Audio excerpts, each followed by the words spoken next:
Evening. Thank you everyone for coming this evening. If you would please join me in the Pledge of Allegiance.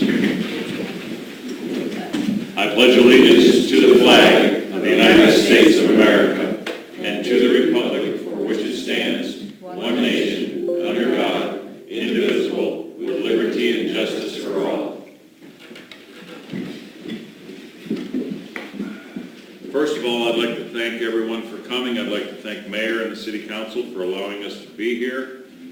And I'd like to thank this board for agreeing to do things like this for our constituents around the county.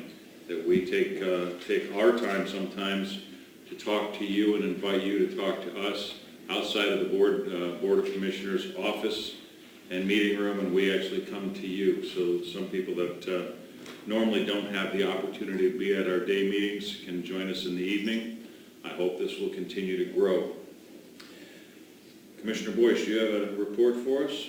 Yes, Mr. Chair. First, thanks for sharing the vision to move around the county, be available, accessible. We're hoping for turnouts in both Port Orford and Brookings, and that way we can justify the little additional cost that it takes. But we do want to be accessible, and that's something we're very committed to. Thank you, Mr. Chair. Line of duty deaths, military first, within the country, we're right at 20 now. That's 4 up from the middle of July, and of course most of those are in the Afghanistan war, and our hearts certainly go out to those people and their families. Firefighters were at 33. Again, that's line of duty deaths, and so that's a surprising number. That's also, Mr. Chair, 4 up from the middle of last month. Police officers were at 83 throughout the United States, and that is that's a staggering number, but it's still percentage-wise quite a bit less than what we had for at this point after the end of 8 months compared to 2018. So, moment of silence, if we could, much appreciated.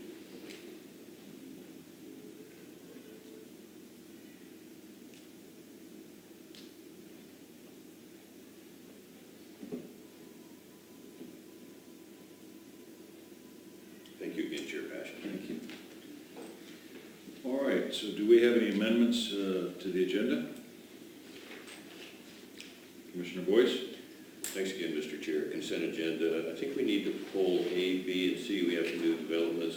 I just asked the board to consider tabling that maybe until next meeting. A, B, and C? A, B, and C? Or 4, B, and C, I'm sorry. Just B and C. That 4 look like me. Okay, so Chairman's glasses.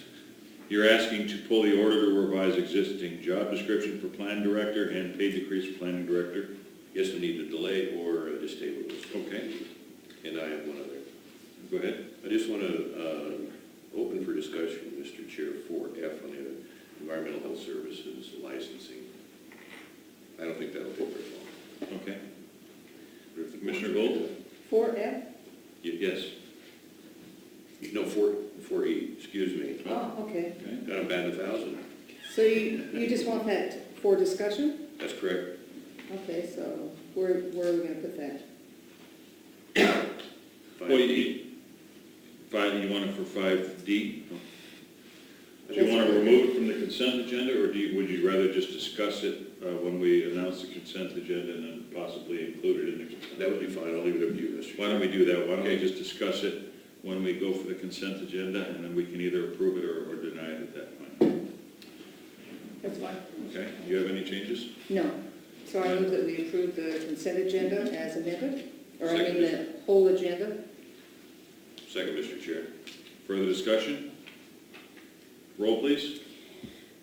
Commissioner Gold. Aye. Commissioner Boyce. Yes. Commissioner Pash. Aye. All right, so moving on to public comments. As you may or may not know, we normally try to limit public comments to about 3 minutes. If you have any exhibits, which I think you've given us, we will pull them up and read through them as well as you present. If you would just come up to the microphone. Let's start with Sharon Harwell. Come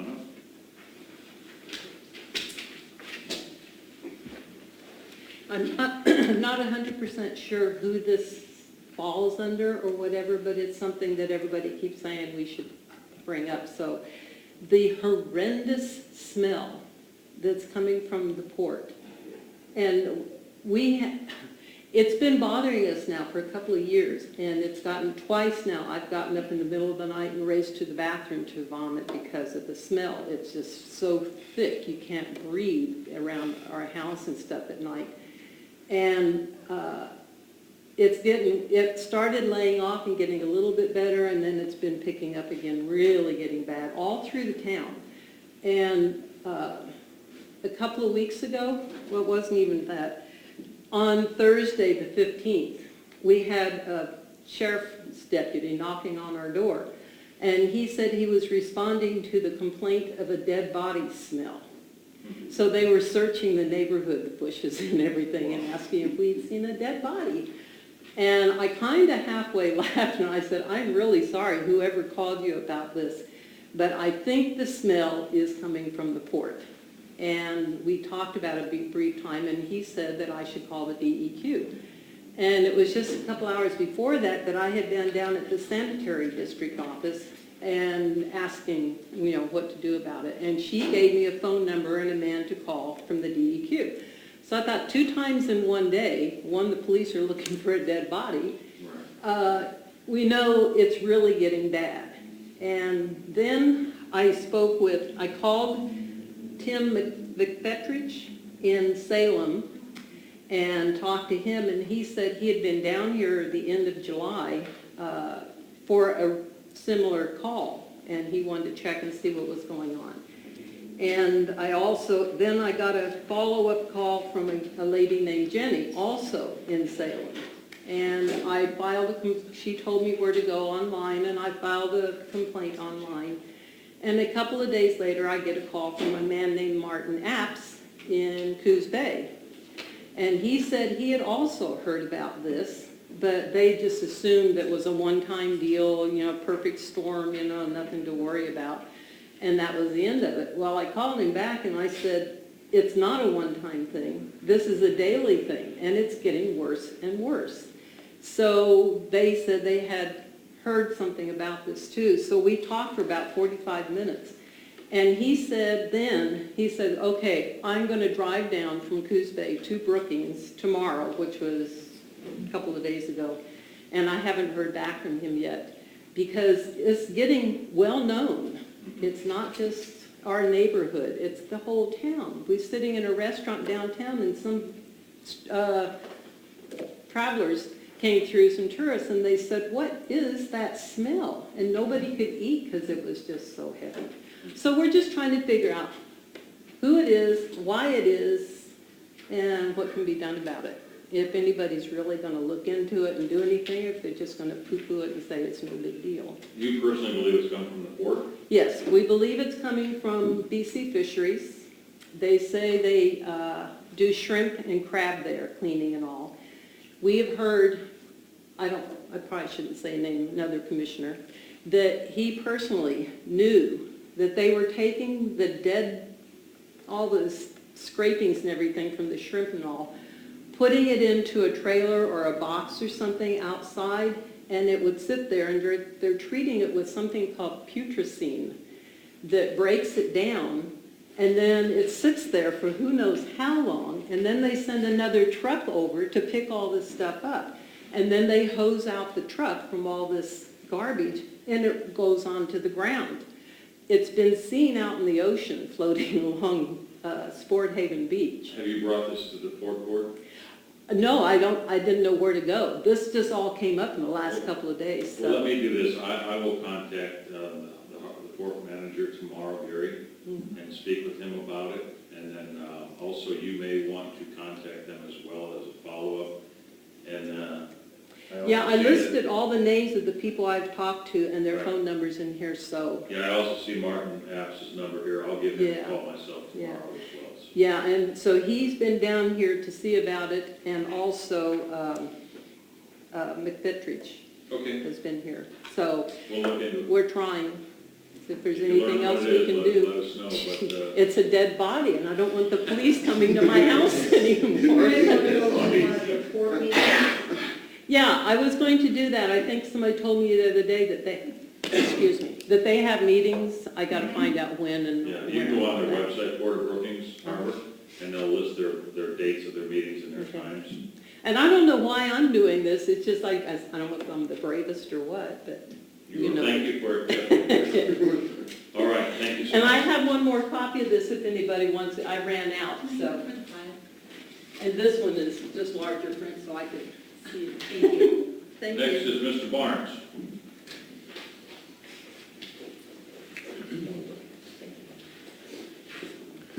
Good evening, I'm David Barnes. Last year, the previous previous board decided against entering into the opioid lawsuit that was going around. A few months ago, I brought it back to the board and asked you about it, and I've been reading in the paper in the last couple of weeks where there's hundreds of millions and billions of dollars being offered to counties who joined the opioid lawsuit. And I was wondering if we did get involved in that. We haven't yet, but. No, we did. No, We are. Oh, we are, I'm sorry. Yeah. Had a meeting, we talked about a response to That's those. right. Yeah, I'm yeah, sorry. good, thank you. Yeah. No, we have retained a lawyer in Portland called County Oregon, and his law firm is representing us, and we're involved in the, I'll call it the omnibus class action that's being handled in Ohio. Okay. So we're involved, we're in the thick of it, don't know what the outcome's gonna be. And then Julie Schmelzer sent me, I think yesterday or the day before, a link to the Oklahoma case where there was a award against one of the pharmaceutical companies. Yep, Johnson & Johnson. And actually, there's another one right now offering 10 to 12 billion to Yes, the Sackler family with Purdue is Purdue looking, Farm. that's a tithe, basically. They're worth 120, they'll give away 10%, make it go away. They're gonna restructure. Yeah. Sure.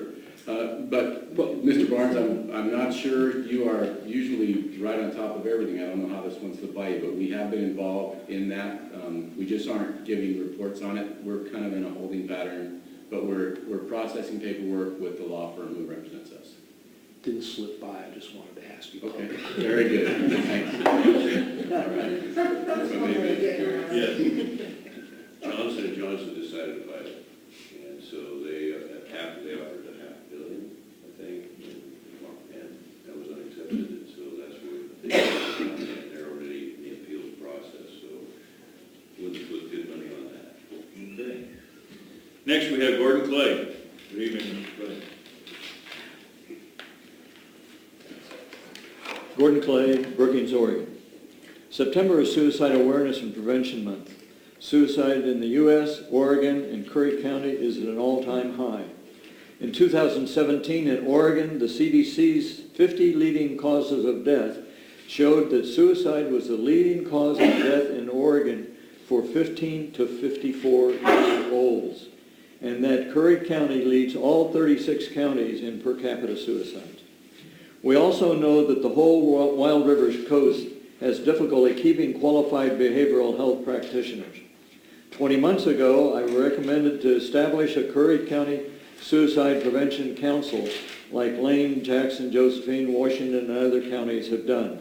Silent. The fact that some of our citizens won't wait, including 10% of our youth who attempt suicide every year. So what to do, citizens? Sit around for another 20 months and hope someone's going to take action on this? 90% of people who kill themselves have demonstrated known warning signs, but no one ever picked up on them. What each person needs to do is to be responsible and learn the risk factors and warning signs and what to do when they are around a friend, neighbor, colleague, or family member who is exhibiting one of those signs. Make yourself available to listen by asking with confidence, "Are you okay?" and let them know that it's okay to say, "I'm not okay." Other things we can do is help connect someone who is struggling to get professional services. Check in with a friend by phone or text message to see how they are doing, especially divorcing men. Invite a friend to meet for coffee or to share a meal together. Send a handwritten card to let somebody know that you are thinking of them. Pick up some of these cards that are 163 locations in Curry and Delnor County. and carry them with you and give one to anybody that you think is changing their pattern. Take a 1 hour long QPR course online. Share the National Suicide Lifeline number and the crisis text line number 741-741, especially with youth and millennials. There's a myth that if you ask someone if they're thinking about suicide or thinking about killing themselves, that it would increase the likelihood of that happening. Just the reverse happens. It brings relief, opens up discussions, reduces isolation, and shows that someone cares.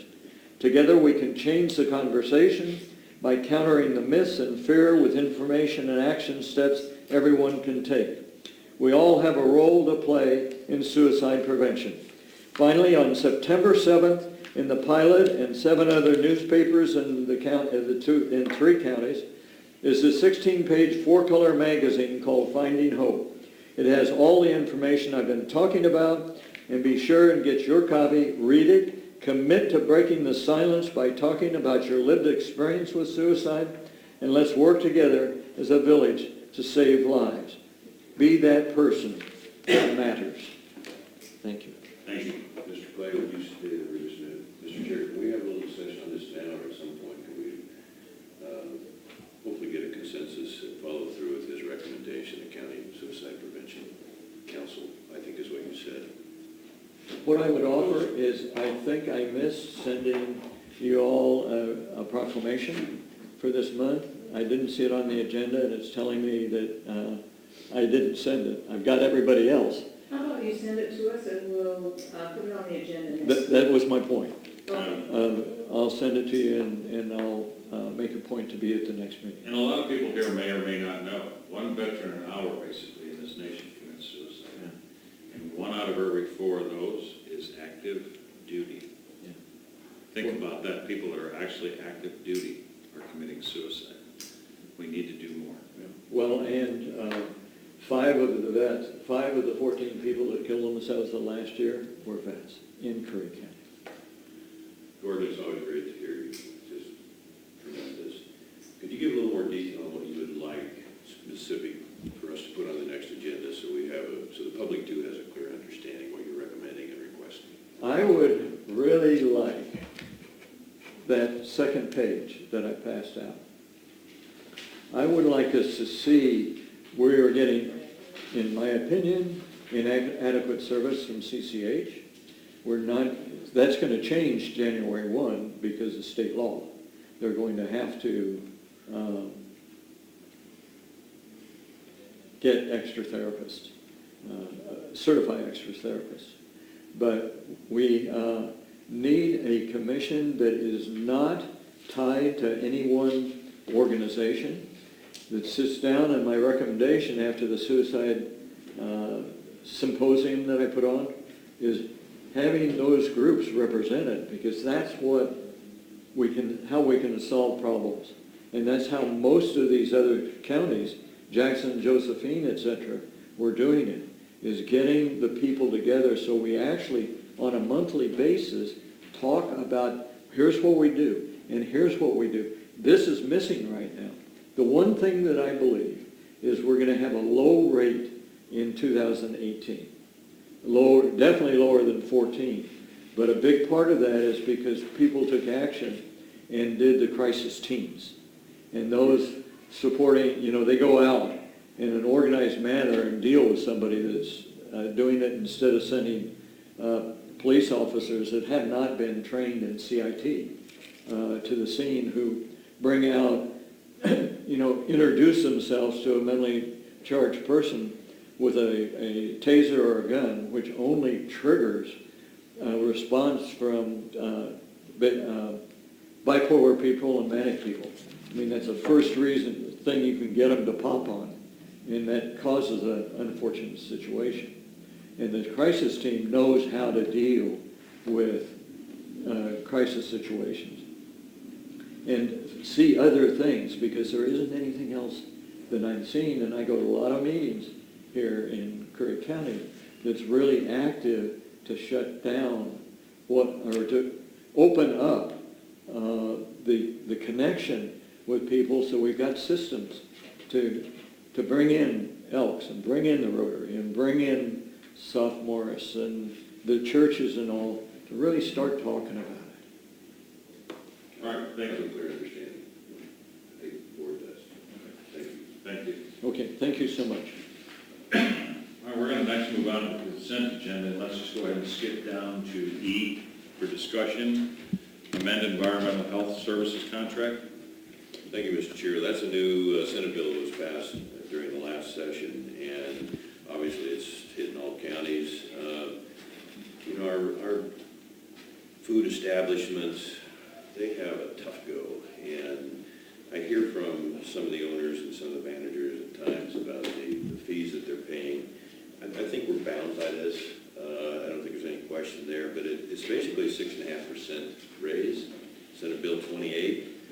And it just makes another notch in the expense of staying in business. And as we saw in our housing program today, the number of people that are in the tourism or service business, that portion, and it gets back to the minimum wage and all the above. And so I'm just a little disappointed to see this. I'm not going to oppose it, but I am going to be on guard for I don't want to say defending our businesses, but I think we have to be very aware of the task that they have and the expenses, and if this is passed on to them, or it's not really clear exactly where the money comes from, but it is a raise, a higher fee, and ultimately that goes back to the consumer and our tourism, visitor promotion, and our businesses that cater to those travelers. So that's all I really wanted to offer there. We need to be aware of what those costs are. Commissioner When Gold? you say 6.5% raise, a raise on what? The business license fees of the restaurants, or what Well, it is it 6.5% off? They're trying to basically raise another $1 million throughout the state, so that it went from resulting remittance factor of 17.5%, 10.9%, so basically 11 to 17.4. So it's another raise in fees that have to be passed on to the taxpayers or the businesses, the workers, certainly the customers. So I'm just disappointed to see this, Mr. Chair. So are the fees coming from the state, or I'm still unclear?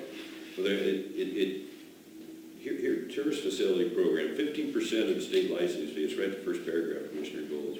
County license, whichever is less collected by county, that court in accordance. So the pool facility program, amount of 45 for each license issued by the local LPHA, Local Public Housing Authority, which is us. So it's just a big jump in 1 year, in my view. Basically, it's a fee that we collect and then we have to give to the state. So we have Yes. to, Okay, we have to amend our agreement to reflect that. okay, gotcha. And we're collecting from the restaurants. And some of them are only paying $800 or $900 a year. It's a big fee, and they're small businesses. That's all, Mr. Chair. Thank you. Thank you. All right, so I have a motion on the consent agenda. I move that we approve the consent agenda as it's been amended.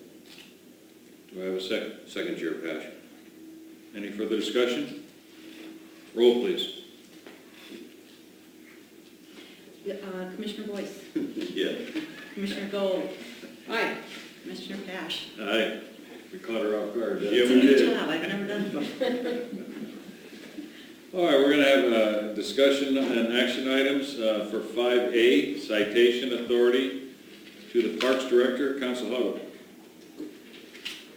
Thank you, Mr. Chair. So this was brought to us by the Parks Director. He's here if you have questions of him. But essentially, we have ordinances in our code that are enforceable under Chapter 10, our enforcement ordinance, that are specific to the parks. And so but a code enforcement officer must be designated by the Board of Commissioners.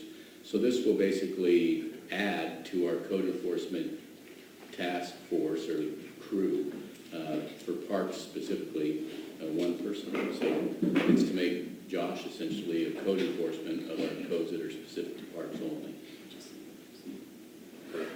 Just in the park. So one of the issues we've had is our current code enforcement person He's spread pretty thin. he's spread pretty thin, and Rather than have him go out and enforce codes within the park, the thought was let the parks director do it since he's in those parks anyway and he's familiar with those park rules. So he would basically, with the board's approval, get citation authority to issue citations to those that are doing violations in the park and only in the park. Mr. Bring him up. Yeah, that's what I was wanting. Josh, can you come up and talk, answer some questions potentially? Absolutely. Josh Basic- Hopkins, Curry County Parks Director. Sure. What kind of violations do you normally see that you would issue citations for? So we have our county codes and regulations that we just updated a couple months back. The board went through the whole process to get them updated. Our main violations that we have are with like stay limits, people overstaying, not paying their fees, or, a common one you see in any county park system would be like a dog off a leash. We're not out there writing citations for putting people that, have their dog off a leash type of a thing. So the idea behind this really is when I'm out in the park and we have an immediate situation to where there is something that needs to be actively enforced on, and I'm explaining the rules, the regulations to the camper, and it's reached a point to where there's not going to be any sort of voluntary compliance, this allows me to be able to take that next step to issue a citation if it actually got to that step. It'd be rare for that to ever actually happen. Generally, you explain to people what the rules are. Most people are breaking a rule because they don't know what the actual rule is. It's kind of like the last resort. But another side part of this is when we're looking at doing partnerships with whether it's Forest Service, Social Security Bar, anything like that, part of the big thing is how are we going to enforce these rules? Code Enforcement Officer Fortman is amazing at his job. He's very responsive to our needs. He comes out as much as he can whenever we can get him there.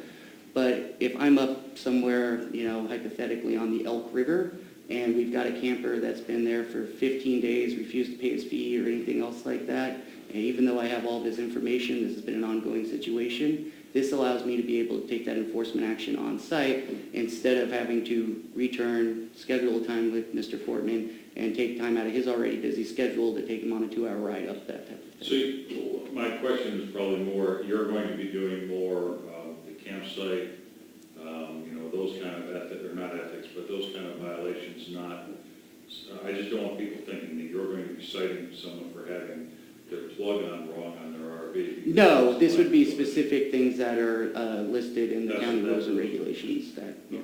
Commissioner Boyd? Two things. I think it's going to give you some interaction with the public, which, my initial thought is that's probably good. And you're also, correct me if I'm wrong, you would be running a little interference so that your camp host wouldn't have to take on this job. They can report to you, and you can determine to what extent if you want to deal with whatever the issue is at that point. So, Yeah. and you're right there a lot of the time anyway, correct? Correct. We already have, systems in place for like a chain of command within the parks and what the camp host is supposed to do in enforcing rules, and then when to call a director and when to call a code enforcement and everything like that. So this would just streamline that type of process. So if something made you, if I may, Mr. Chairman, if it's something made you a little bit apprehensive or reluctant, normally you would contact code enforcement office, or you would, worst case scenario, contact the sheriff's department. What is your sequence there, and have you thought that? I'm sure you have thought that far into it. So Because sometimes you get some, or could get some difficult, so I'm just looking out for your safety and just trying to learn all that I can. yes, so in general, whenever we're doing these types of things, whether it was 6 months ago, a year ago, or now, it's a pretty standard, straightforward process. We try to keep in line with like what the state parks do, what forestry does, what BLM does, because that type of continuity between the different departments is very important. Our first step for pretty much all of those types of departments is to gain voluntary compliance. We do that by, asking the camper what exactly is going on and, explaining the rules and the regulations to it, and you take it from there. Basically, you just start off with the conversation. Sure. Most of the time, it's just education, similar to like what Mr. Fortman runs into all the time. We're just providing the education, and you give the camper a reasonable time to, you give the camper like a reasonable time to, adjust his actions. You don't just bang on the door, say you need to move your trailer right now, or we're going to give you a $440 ticket. That's not going to do anything but create hostility. So you rate that reasonable amount of time, and then you take it to the next step. In general, what we've been doing is we have our verbal just conversation with the camper. if after a reasonable amount of time, if it's not like an emergency type situation, if there's any sort of person-on-person crime, we're calling law enforcement and everyone else type of thing. But yeah, give them that time. If they haven't adjusted their actions, then we give them a written notice, like just a warning, explain what the rule is, how to correct the action and everything like that. Then at that point, after a reasonable amount of time, kind of what's reasonable to a person depending on the situation, we would go back with more of a, hey, we don't want to have to go the enforcement route, but these are the options that are open to us. We can issue this citation, it is this type of fine, it is this type of misdemeanor, it is this type of a thing. We have all the documentation in place for being able to do that.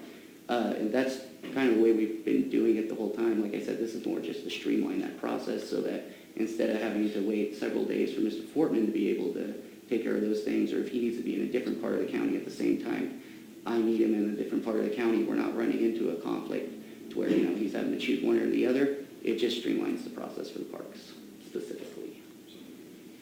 All right, Commissioner Gold? Two quick questions. You're okay with this? You think this is going to improve your job performance and also keep you a badge? Deputize. I am okay with it. It's not something that I haven't done in the past in different lines of work that I've been in, rule enforcement, things along those lines.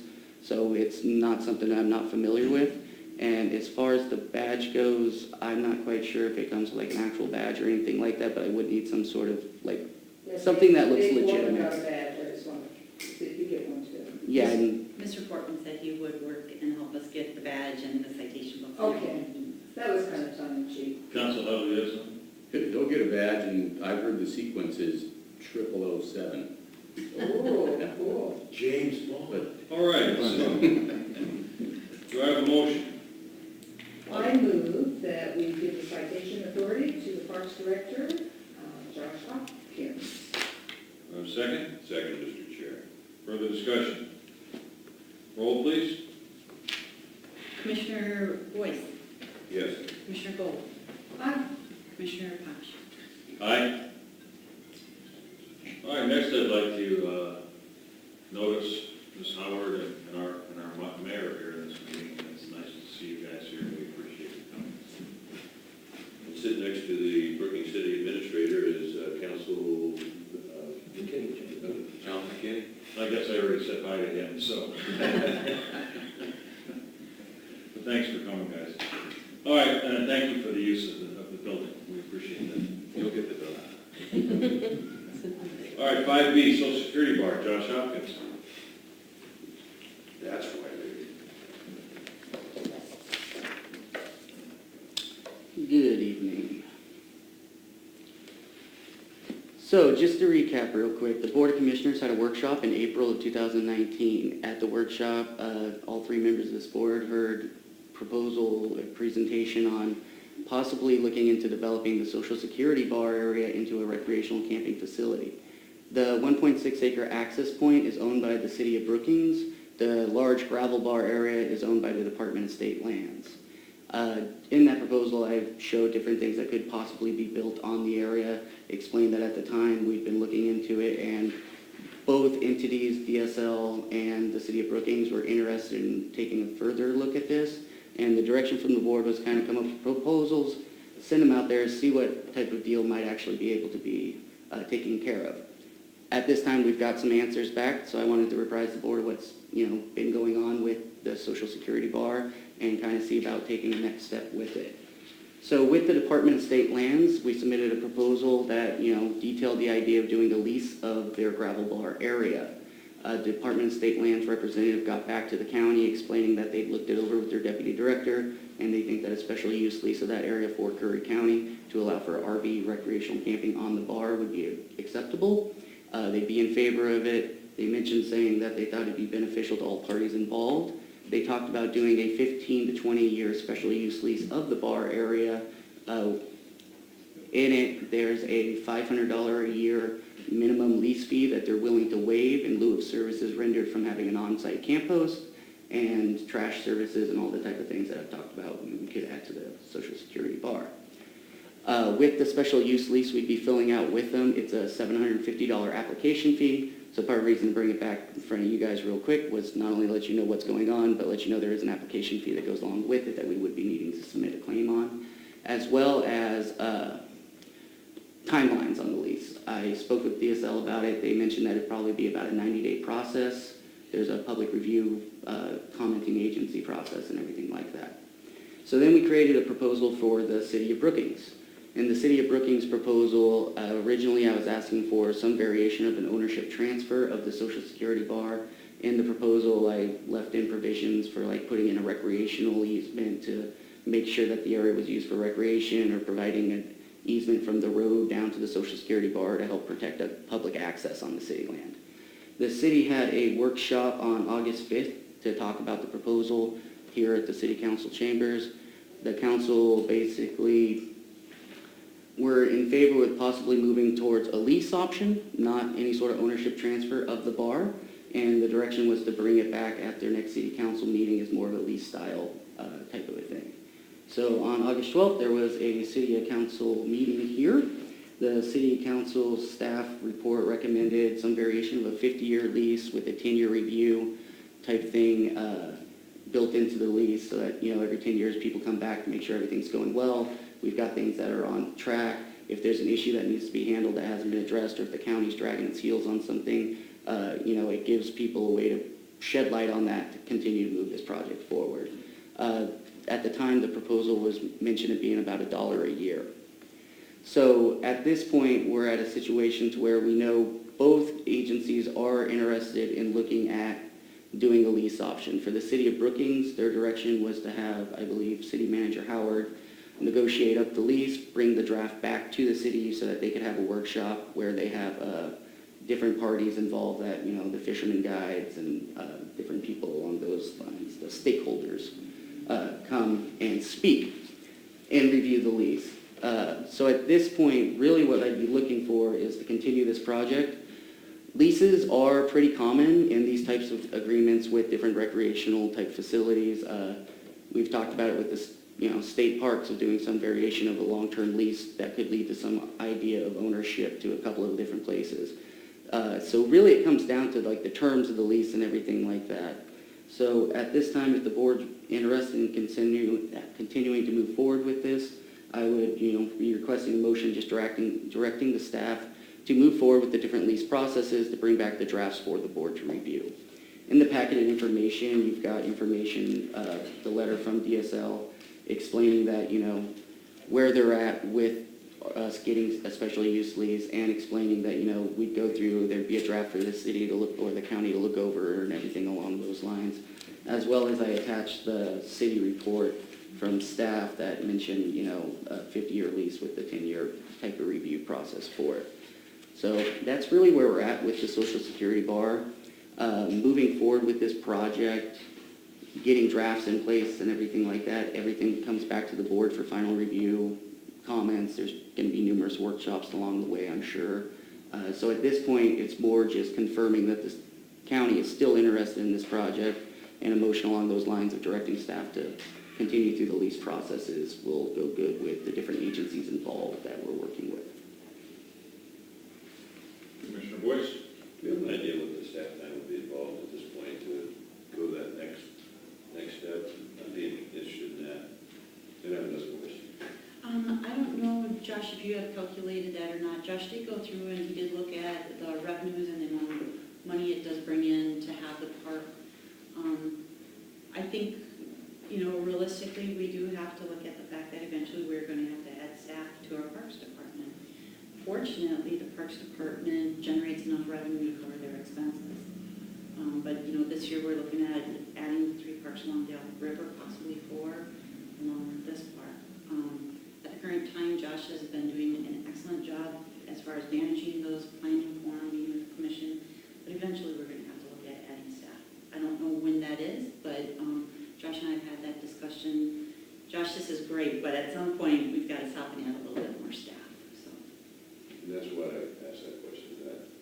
That one also just got answered. So I'm going to support this. I just don't want to move too fast. I want to make sure we're not overloading him. He's capable, very much so, but I just have a little bit of concern there, Mr. Chair, for reasons you identified.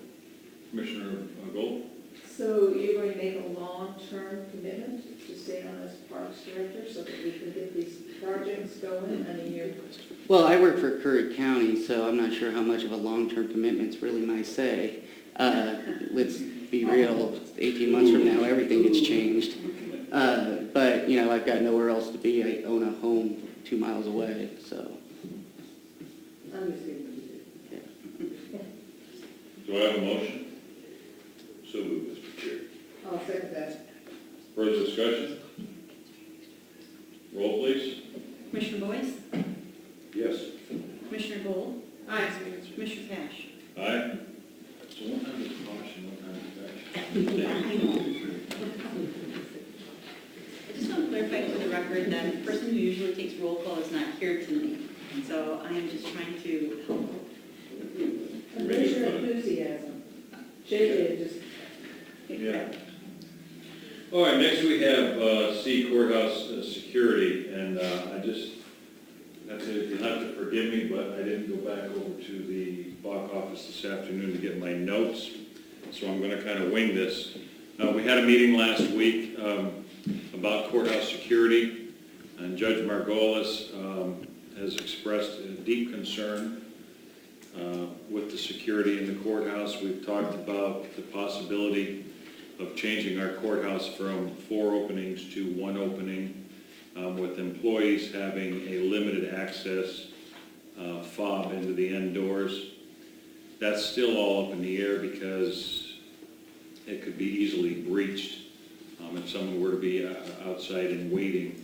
As an employee went through the door, they could push the employee through the door. So I just want everyone in the county to know that, you know, Curry County is a great place to live, and I, of course, chose this place to live almost 15 years ago to spend the rest of my life. But we have to understand that crime is coming here. The serious crime is going to come here, and I believe this board wants to be proactive in heading that off rather than waiting until it gets here to deal with it. So we've moved forward with our sheriff's department. We now have a full acting canine unit. And I think our courthouse is probably the most undermanned, unsecure facility that there is for attorneys, judges, and bringing in juveniles to face whatever they're facing there. I think we have to have a level of security for them. So they do want to move forward with, we are going to move forward with the sidewalks in the front, to move forward with a 1 entrance in the front and limited access entries on the side for now. They're going to ask this board to approve that. The funding is already there for that. It's less than $10,000 to put in the sidewalks, the accessible door for handicapped in the front, to change that, you know, and the ramp and everything. For the elevator, that's all included in that. So the group is asking that this board approve that, but they also want us to look into, at a minimum, a study to find out what it would cost to get some estimates to secure the side parking lot of the courthouse with a fence and a gated entry and with a key fob to get into that entry, because as it stands right now, our judges, attorneys, and like I said, juveniles that are brought into the facility have no protection from the public if they were to have a situation like so many places across this nation are currently facing. So I would again ask this board to be proactive, and let's at least go to the point of looking at what it would cost to put a fence and some gates around the courthouse, and then of course that side of the courthouse would become parking for judges, attorneys, and of course limited law enforcement, and limited to their personnel. So that's where we are with that meeting. Again, I'm just the funding is already there for the approximate $10,000 for the front door to be repaired, the sidewalks to be put in, and then the back door for the elevator access for handicapped. We just want to get a formal approval on that from the board to move forward with that. And then secondly, and I don't have the drawings with me, but basically the sidewalk that runs down the backside of the courthouse It's a step down now that goes to the elevator for handicapped. Are you both familiar with that? We would want to widen that sidewalk so you'd have full handicap access and make it a ramp so you can get up and down easily with a wheelchair. And that would be gated as well, so that whoever goes down that ramp we'll have a security camera there that the sheriff's department mans. They buzz a buzzer. I'm at the side gate, handicapped access to get into the courthouse, and the deputy would actually buzz them through that gate, and then they can go down the ramp and get to the elevator. So, but what we want to do with that for right now is just get an estimate on what that would cost to protect that and the parking lot. Commissioner Gold? Just one question. Are there grants, possible grants available for some of these protection measures? Well, I know that we did speak with some people on that, and yes, there may be some funding, and then Justice, we may get some additional funding from Justice as well. So, and they're actually going to contribute to the sidewalks. Justice is going to contribute to the sidewalks as well. Commissioner Boyce? Thank you, Mr. Chair. I'm going to disagree just a little bit, the level of exposure, not to diminish the work that you're progressing toward, and I think it's critical.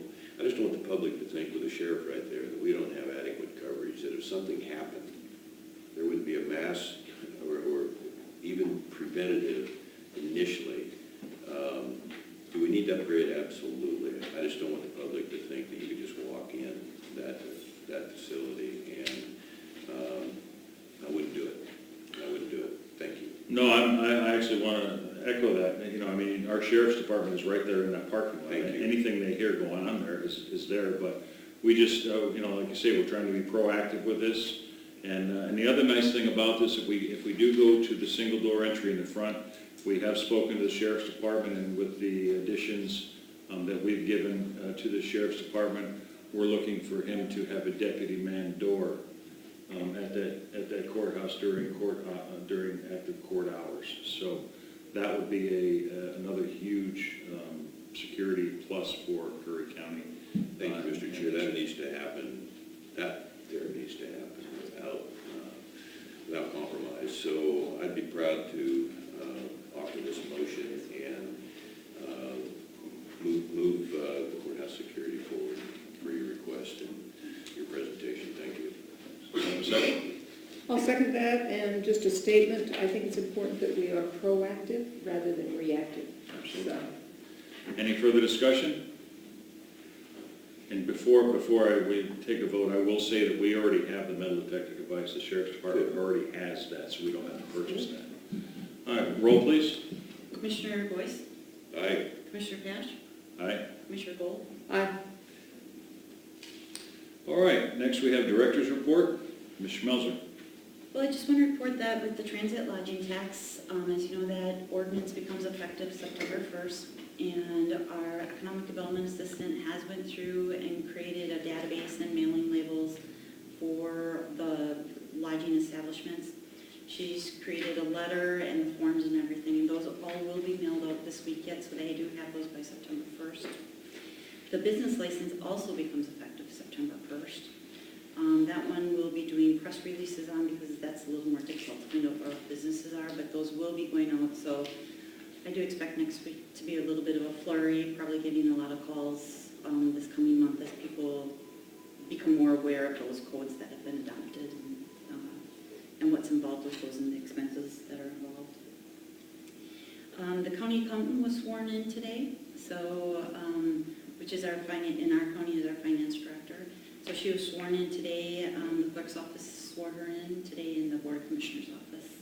So that has been taken care of. We had 30 days to do that, so she was sworn in within 30 days. As far as some employee turnover, looking at some irregular employees, Hank, who was a long-time plumbing inspector for us, he has decided that he's no longer going to work for us.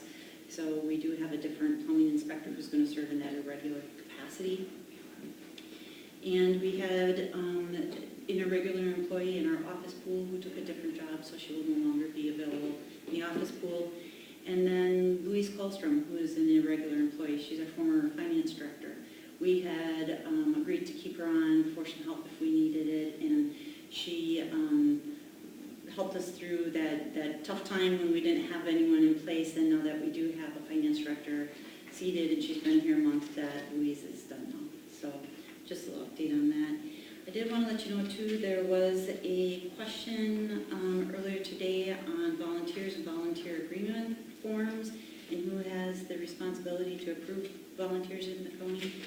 And Council Huddle did give me some information that he did get from Julie Swift.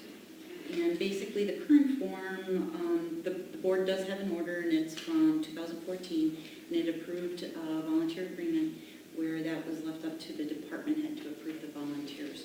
So I know the board did want to see that brought back for discussion, so we'll put that on the next agenda for discussion, just to make sure everyone's okay with how that process works. But currently, that's how it's set up.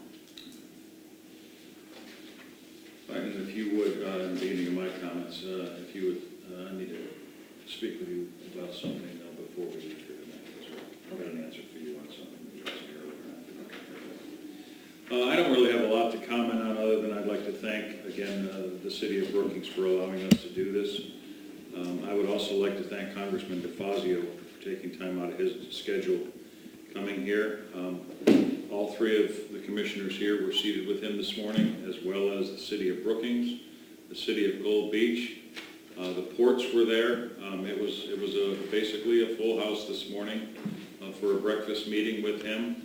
He was very kind and very thorough in his allowing us to talk and discuss with him our issues and hopes for this county. And he addressed each and every one of them in the brief time that we had together. I'm really glad to see it.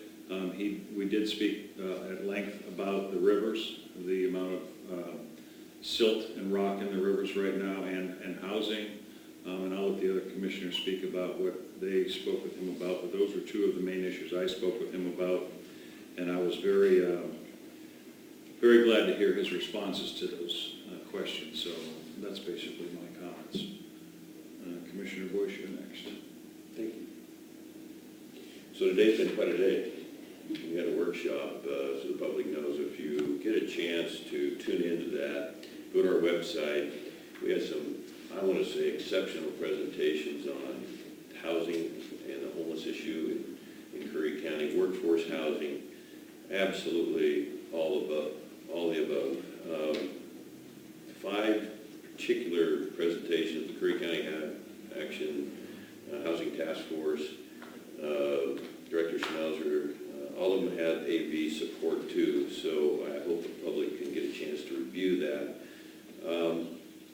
2 weeks ago we declared a housing emergency. We've sent that on to the governor, and we're hopeful that in being in the capacity to work with her office, obviously it's not just isolated to Curry County or even rural Oregon.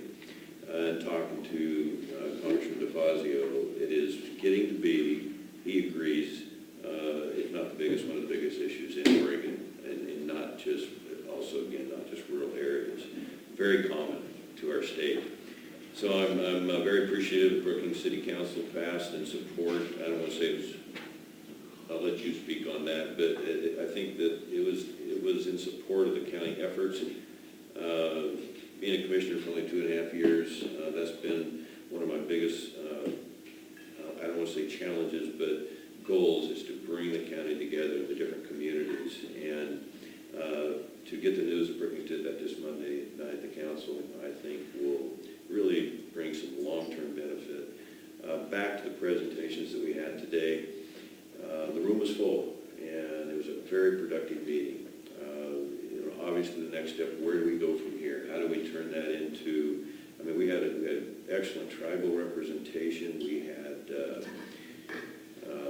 Neighborhood Works, Umpqua, who wants to help Curry County. We had Oregon Coast Community Action. We had United Way. We had just people that are compassionate.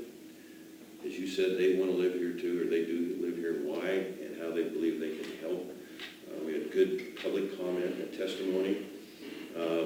So I think as we move forward, that's going to give us some credibility when we do need or hopefully get to the point, we're not there yet, where we really have to look for significant funds, other than if the board approves and agrees that we need a housing coordinator.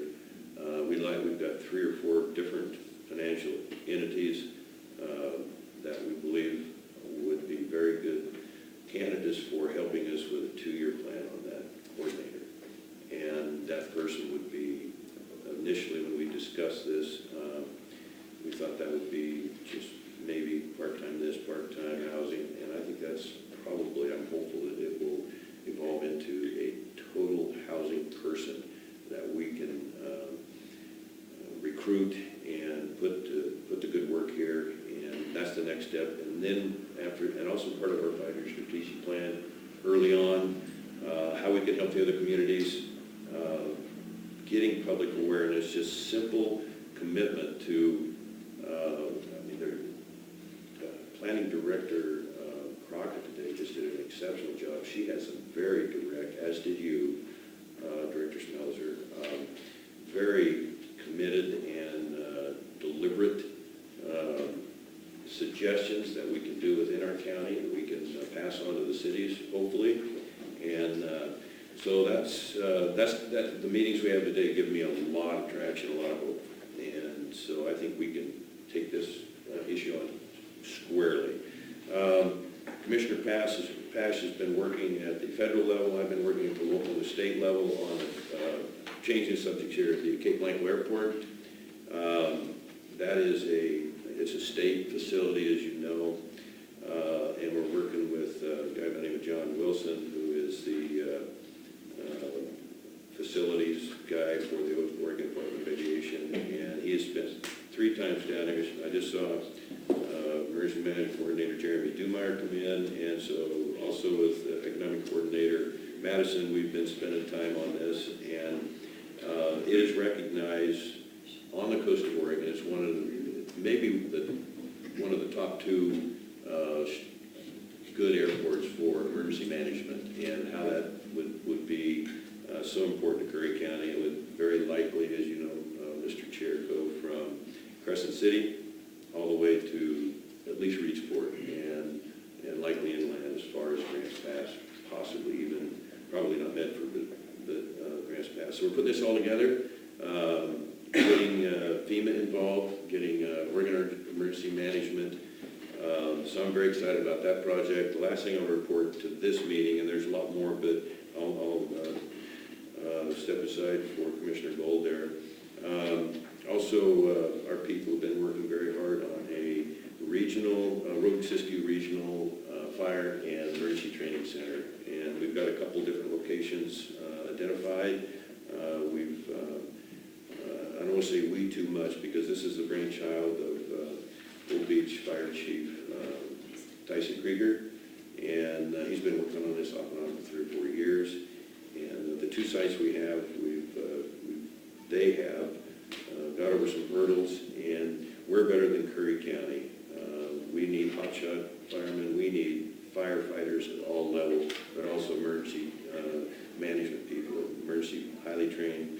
I could even go into law enforcement down the road. And right now we don't have adequate fire training facilities around Oregon. It's a generally waiting line, get your reservation in. And so with the level that our county is susceptible to wildfire in our homes, it's one more step towards prevention and preparation, and I think we're making some really good progress there, and I'm grateful. The last thing I would add is the last 8 months of this board has been really a pleasant time for me to see everybody showing up early, everybody dedicated, everybody committed, looking for problems to solve and working together, and just absolute measurable progress that we didn't have the first 2 years that I was on the board.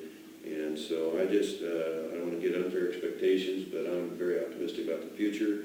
And those are the primary things that concern me as a commissioner and representing the people to the very best of my ability.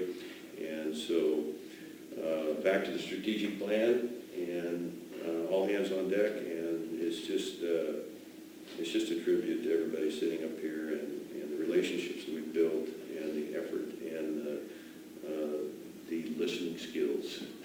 Thank you, Mr. Chair. Commissioner Gold? I have a couple of things. First of all, at the breakfast with Congressman DeFazio, I've been concerned with getting a permanent fix on the Huskanaga slide area. I know we put millions and millions of dollars into that over the years, and getting a permanent fix, I think, is the right way to go. Also, I've been meeting with SWAC and community members, and they are working on getting their campus more utilized by the people in the area, and we're starting some seminars beginning in September. September 5th is the first one. Everybody loves dogs, including myself. And we're going to have dog behavior classes for that month, and then a lot of other classes are going to be taking place, home fire safety, computer intro seminars. I know some of us old folks are kind of in need of learning a few things like Photoshop and stuff like that. Bird watching, we've got experts from various, in our community, we've got lots of experts who are available, and we're working on getting some of those folks in. Personal finances, even some cooking demonstrations, and we're thinking about getting some of the local chefs to come in and do some of that. So anyway, there's some exciting things happening at SWAC, and we're trying to get the community involved, and if any of you are interested in being involved, contact me, or if you know of anybody who's an expert that we could use for some of these various seminars, contact me, and I would love to pass the information on. Thank you. All right, next we have our presentations. 8A would be Tsunami Siren Education. Mr. Dumar. Just real quick, that presentation I emailed that, is there a way to get it on screen, or? I don't think so, no, I'm sorry. Improvision, that works. Again, name is Jeremy Dumeyer, Greene County Emergency Manager. I appreciate you giving me the opportunity to come here a little late. I just got back from Humboldt County. Was hoping to have that PowerPoint up on the screen to be able to use as a teaching tool, but in the absence of such,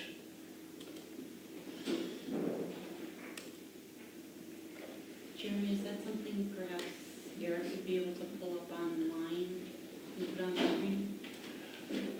well, is there another presentation that can go in my stead for the moment? We could have Rich go. Okay, let's do that and see if I can get the technical issues worked out then.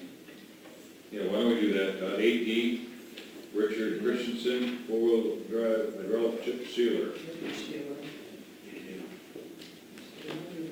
Good evening, Commissioners. Curry County Roadmaster Richard Christensen. I'm here to seek board approval to purchase a new Etnier chip spreader 2019 all-wheel drive for $324,000. And we went out to bid for this equipment. We reached out to 4 of our heavy equipment vendors, and we also advertised in Daily Journal of Commerce and our local paper in Gold Beach. And we've been having plenty of problems with our old chip spreader. It's 45 years old. We had some safety issues this year. We took it to our safety committee, and they recommend replacing this equipment as well. This equipment is the future of the road department as far as our maintenance programs. Currently, when we pave roads, it costs us over $200,000 a mile. With this equipment, we could chip seal our roads for $37,000 a mile. So we're trying to increase our chip seal program from 8 to 10 miles a year to 20 miles, and we're trying to decrease our paving schedule to about 3 miles a year from 6 miles a year. So we're trying to do that. And also, you mentioned Huskanaga slide just now. And the state managers are going to be meeting with the road department next week because they would like us to work with them and do an IGA to chip seal Carpendale Road next year. And so we're trying to modify our chip seal schedule to maybe have you approve an IGA that we could work with each other to get that chip sealed. And this is one of the things that you and I have spoken about as your liaison.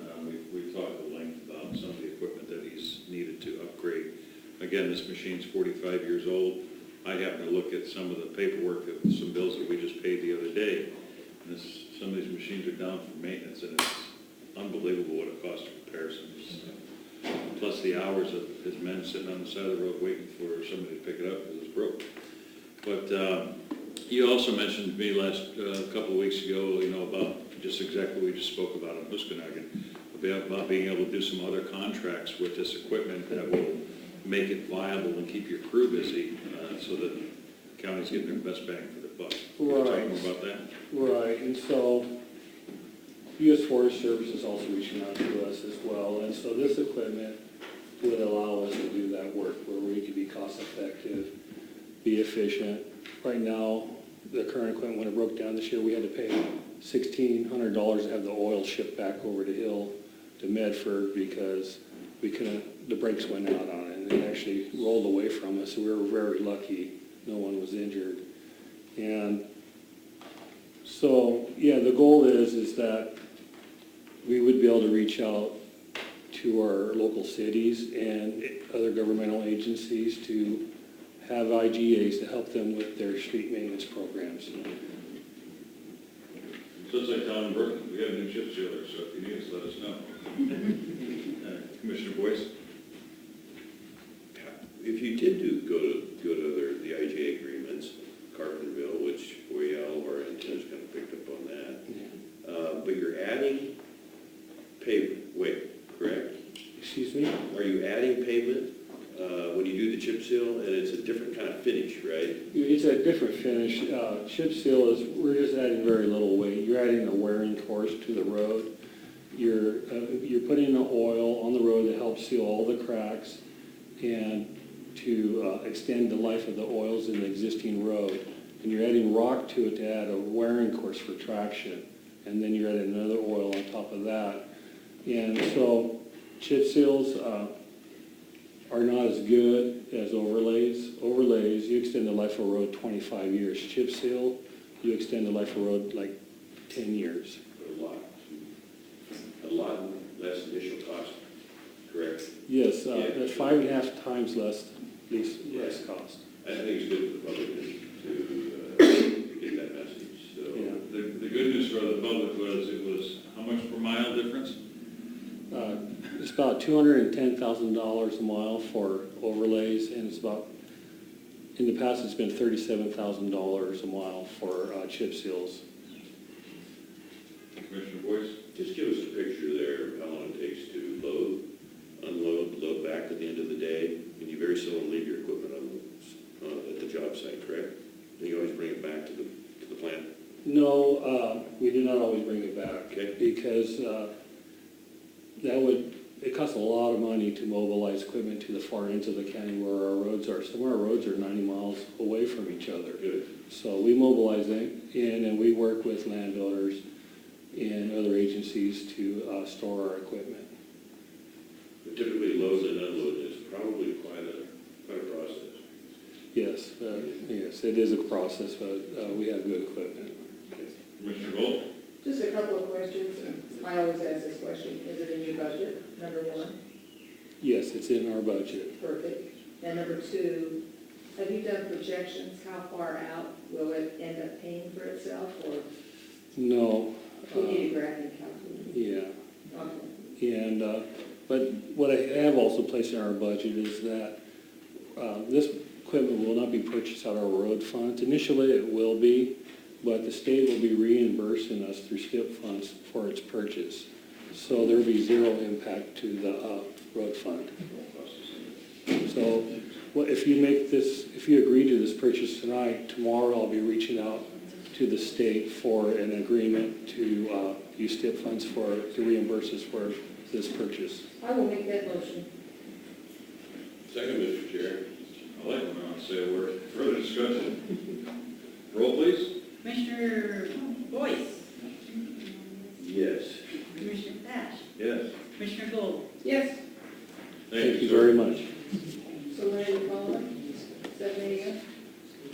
I'm emailing them 7 a.m. Thank you. While we're still waiting for Mr. Dumar, because it seems like they're still working some issues, I just want to, on my presentation for veterans loan forgiveness, I'd actually like to bring this back at our next meeting, because I don't have all my notes, and there are some notes that are very poignant and important on this. But I will say that the federal government is now, for disabled veterans, is forgiving a lot of their loans. And I don't recall off the top of my head how far it goes, but there are some mortgage loans that they're forgiving. There's a lot of educational loans they're forgiving completely for disabled veterans. So I'll bring this back at our next meeting, but stay tuned. President just, it was like 200,000. That's, would get there, I think it was a mortgage. So that, There's more than that, though. I mean, it goes beyond the mortgage? Yes. Yeah, I didn't think it did. That's good. Student loans as well. Yeah, it goes to student loans as well. Yeah. No, I need to catch it. And it goes to someone that wants to go to college that's disabled. They'll never even have to file for the loan. They'll pay for them in advance. So is that veterans or? all Disabled people? veterans. Oh, just, okay. I didn't know whether it applied to disabled folks in general, for those college loans. So how we doing, Mr. Dumar? Just about there, it looks like. All right. You know, in the meantime, there's nothing else I can go on to my second part of the presentation. Sure, why don't you do that while we're waiting? So again, Jeremy Dumar, Curry County Emergency Manager, and I was told I could get a pass on doing my quarterly reports, but I'm here and I might as well get that taken care of. So a lot of this past 3 months has been focused on the recovery from the winter and spring storms. There's been a lot of coordination with FEMA and the state, working with Roadmaster Christensen on those issues. A lot of training opportunities, working, in fact, I just got back, like I said, from Humboldt County 10 minutes ago or so, doing a disaster donations management training and a volunteer, spontaneous volunteer training as well. That was quite exciting for me, just to put it out there. There's a lot of good work that we can do that needs to be done based on just that training alone. We've talked about the tsunami sirens. We're going to have that conversation again today, more focused on the tsunami risks. Of course, we participated in the Curry County Fair. We stood up the command tent, had the Pelican Bay Amateur Radio Club participate in there. Really neat. We are also going to participate in the Slam and Salmon Festival coming up on Friday, Saturday, and Sunday. Instead of just running a tent and education booth, which there will be that component, we're also going to run an incident command post. We're going to do communications and volunteer exercise during the entire event. So we will have CERT, we will have the Pelican Bay Amateur Radio hams, myself, the event coordinators will all be working on incident command capabilities within that structure. Let's see here.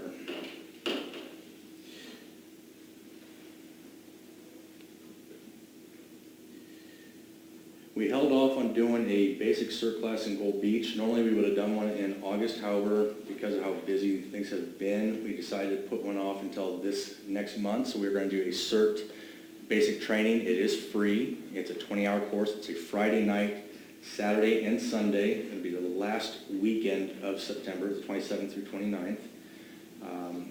It's set Friday night from 5 to 8 p.m., Saturday, Sunday, 8 to 5, both days with a disaster scenario in there. I'm also going to do another one in November here in Brookings, and that one I believe will be the 15th through the 17th. Just continue to work forward on a lot of the projects we have as far as the disasters. I heard Commissioner Boyce talk about the Cape Blanco Airport. Been working a lot with the state, with John Wilson there. Identified that as a very critical lifeline for not just Curry County, but for our region in the event of a major disaster. I will be going down, I got the email today that the Border Coast Airport Authority will host me for a presentation on the 5th. Yes. So I will be hurriedly putting that together. I was anticipating October, but sooner the better. No, that's September. Yes, Okay. yes. I anticipated October, but Oh. yes. Okay. Well, But the sooner the better. okay. And of course, we've also worked on the fire training facility. I did go to the Governor's Council on wildfire prevention mitigation. I did get a chance to speak briefly at that council about the Road Assist You fire training facility. So that's, in a very quick nutshell, some of the things that have been going on in emergency management. One more thing on the Cape Blanco Airport, I just want you to know, I spoke with Commissioner Boyce about it earlier. I have been in touch with the FAA on that for the initiating process for an ILS approach into that airport, and also the issues concerning the runway versus just lengthening the taxiway. We don't actually need a runway per se. All we need to do is lengthen the taxiway for emergency procedures landing. But they are moving forward. They are going to begin the process, which is an arduous process, to get an ILS approach into there. Being a pilot, I know that it would be approved. It's just going to be time because to shoot the ILS in there would be very, very simple. Yeah, and it's quite exciting just on that Cape Blanco Airport, what is being envisioned by the stakeholders involved to increase the runway just a little bit, to give a better approach, to increase the taxi capabilities, and then with our adjacent 64 acres, the ability to be able to store goods as they come in a lifeline. I'm beyond tickled pink to be working on this kind of project. And that's something anyone that does care should be, maybe up to speed on. Commissioner Boyce has been working for a couple of years on this. I've only gotten involved in it in the last couple of months, but as Mr. Dumeier said, we are looking for a place that, should we have an emergency procedure here, an absolute emergency in Southern Oregon, we need a place to be able to land and stage emergency things, water, food, fuels, that we can actually get into the county should we lose access to the outside, loss of bridges, those kind of things. So Commissioner Boyce is working with David Brock-Smith and some others in the state to move that forward. And like I just said, getting an ILS approach into the airport and making it a viable FBO to set up for not only emergency procedures, but also a private FBO as well, and to have fuel and everything else there would be a detriment, or a huge plus to this county. So I applaud you for the continued effort on that, sir. Reminded the public of that. It's just it's basically a place where people, if you land, you have fuel services, you have phone services. It's a place to stay until you can get out. It's a, gosh, what's the word? Fixed base operator. Yeah, right. But it's basically a terminal, basically, for the public to be. And on that point, right now, Cape Blanco is classified as a Class 5 airport. Basically put Cessnas, single engine, and emergency operations. With very minor upgrades of the ILS approach, it could be a Class 3 or Class 2 airport, which would take on a lot more traffic capability. You could land twin jets in there easily. Well, even with the current runway, you can land a C-17. Yeah. C-130 is a little large at this point, but a C-17. Much more, we need the 400 foot of additional taxiway runway. Yeah. Bill's 1945, would you care to give some of the statistics regarding that, why it raised so high and why it could get up to that Class 2 level potentially? Well, so the runway is just about a mile, it's 5,100 feet. The airport itself is about 243 feet above sea level on good bedrock. The pavement is about 18 feet in depth. I say pavement, it's concrete. It is capable of handling 530,000 pounds of landing and takeoff weight. It was built by the Navy in 1944, and it is considered to be one of the few airports on the coast with the inclusion of Tillamook and Newport that would be available post-Cascadia earthquake. Of those three, Blanco is considered to be the one that is most likely to be staying. So, How are we doing here, guys? I'm having a computer glitch. Okay. Why don't we just go ahead and just do a winged approach to this, because it's getting 20 after 7 already. So. all right. Thank you very much for that. Absolutely.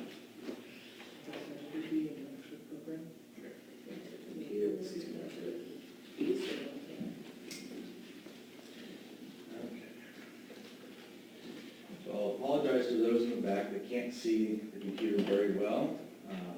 Those that are watching on the internet will get to see the presentation. Technology is a beautiful thing, especially when it doesn't work in your favor. So, earlier this month, we did talk in Port Orford about the tsunami warning system, specifically about the tsunami sirens. So I've kind of amended this presentation to go more on the warning systems. First things first, when we talk about the warning systems, we need to talk about what is a tsunami. This image here on the computer is not a tsunami. What it is a post-apocalyptic scene from Hollywood.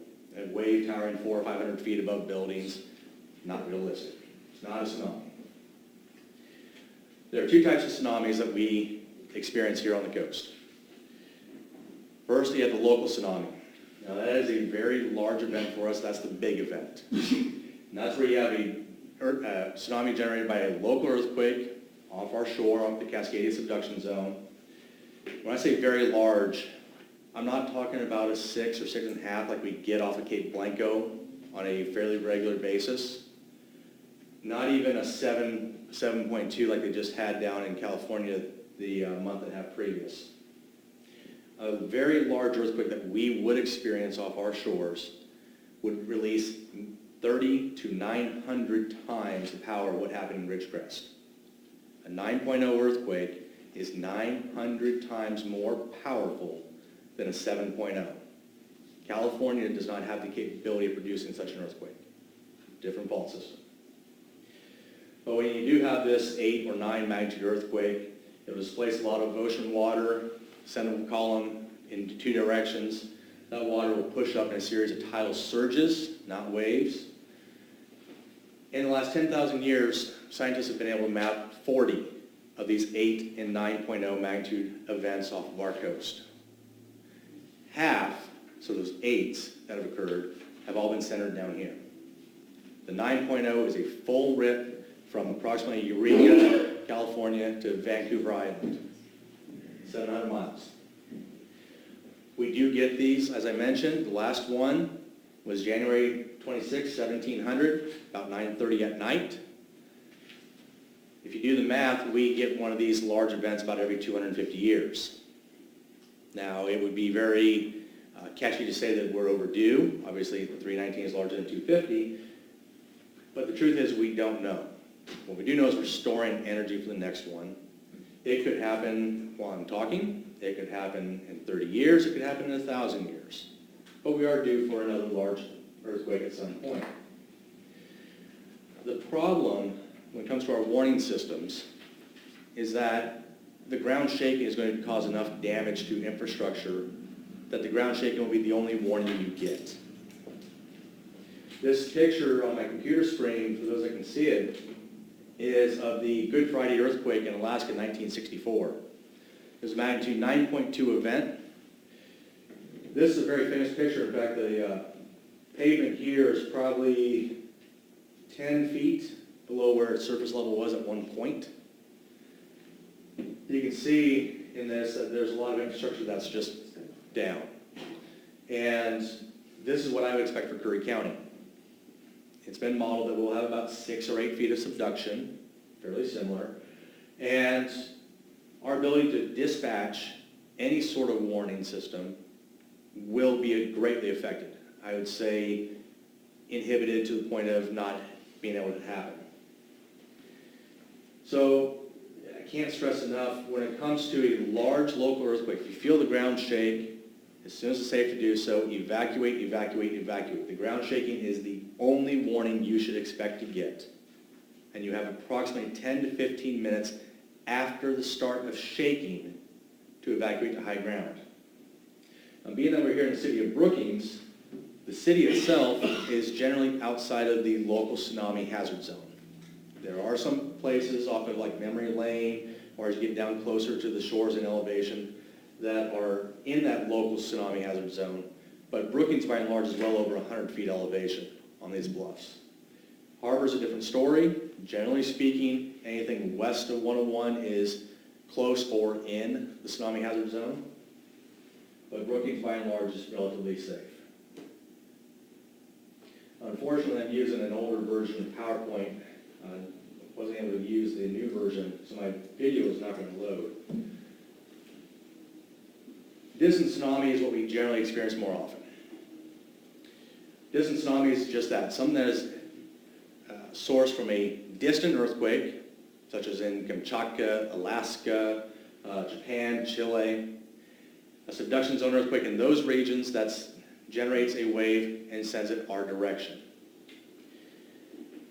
In the event of an Alaska earthquake and tsunami, we have about 4 hours lead time before that wave gets to us. Japan is about 10, 12 hours, Chile 18 hours. Since 1933, we've had 31 distant tsunami events on or near our shores, including Crescent City. That's about 1 every 7 or 8 years. The last one we had was, of course, March 11th, 2011, which was the Japan earthquake event from Tohoku.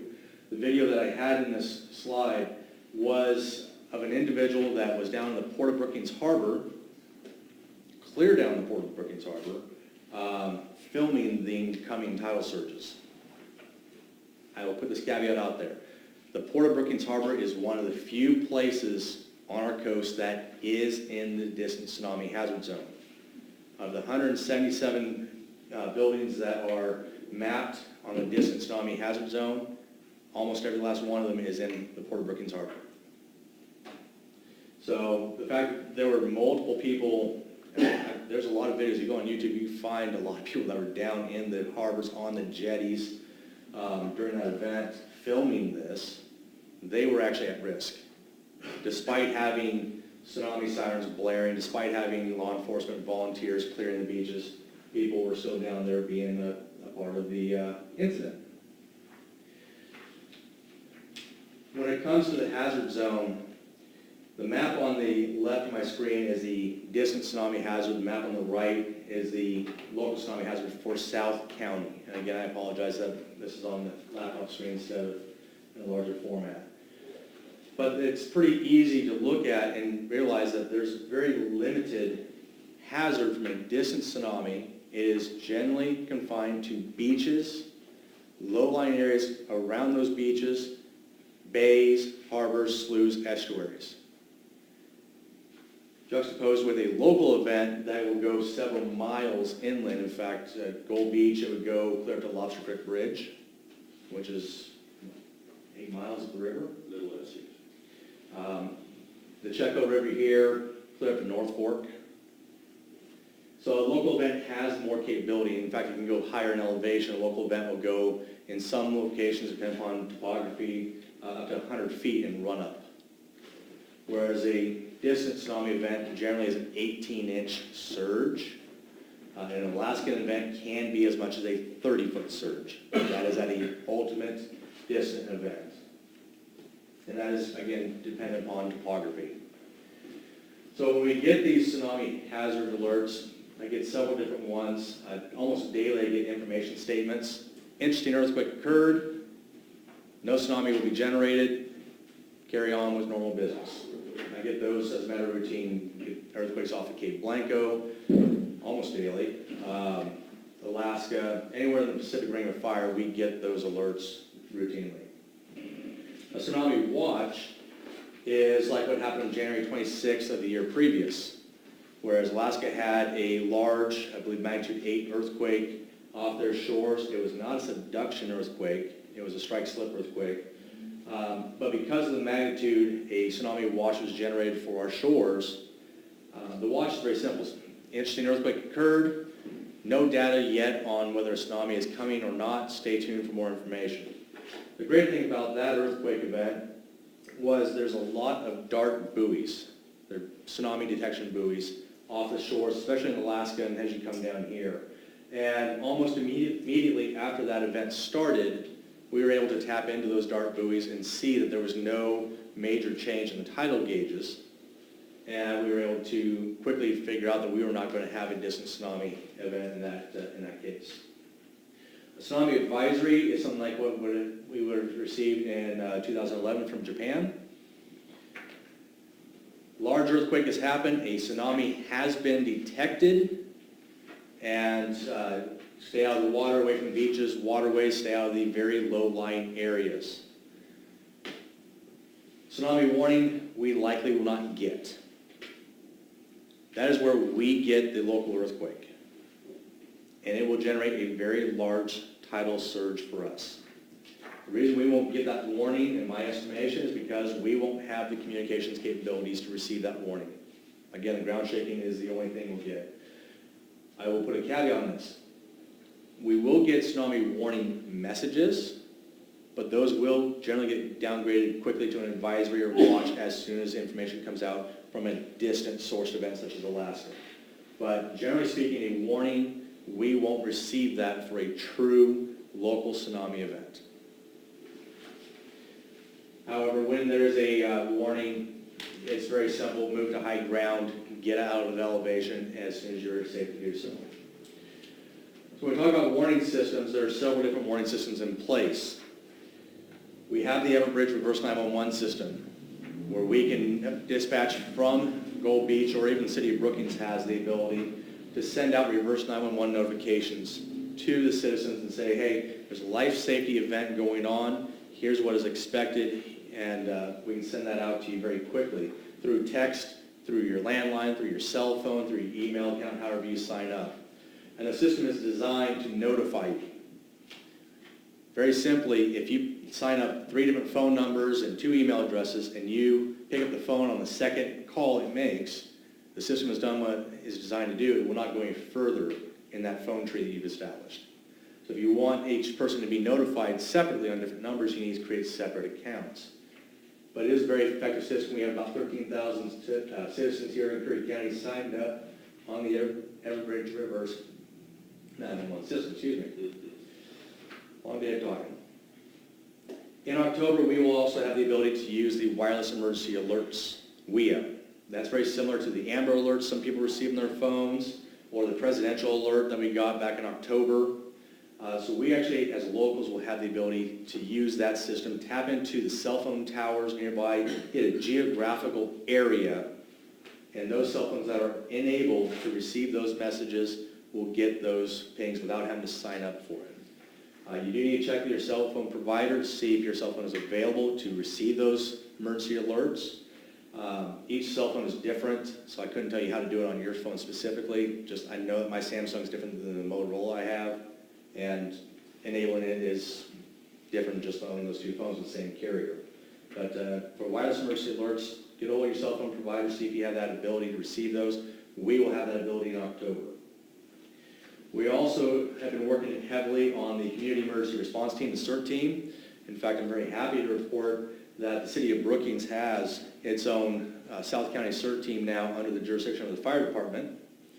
That program has been, I think, an absolute blessing to have here in Curry County.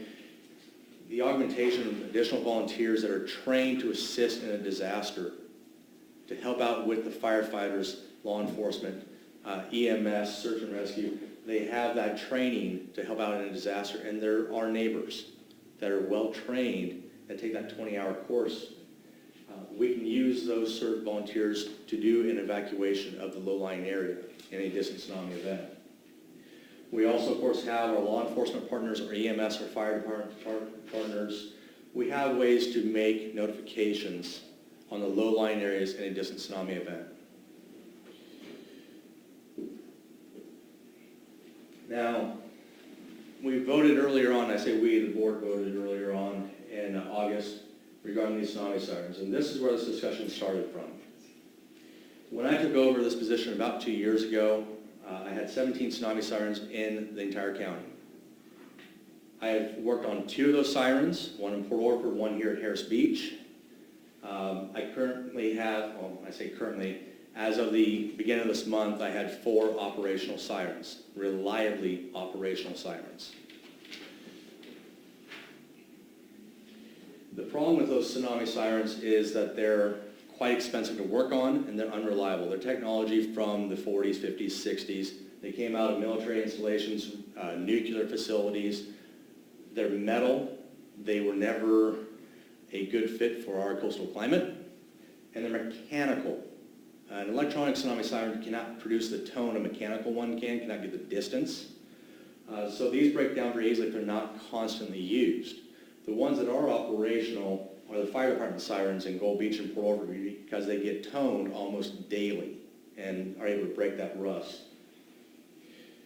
5.5 years ago, the county actually considered the cost of these tsunami sirens versus the systems we have in place. In fact, the slide I have up right now is an article from the Delmore Triplicate, February 19th of 2014, where we actually considered the obsolescence of these tsunami sirens.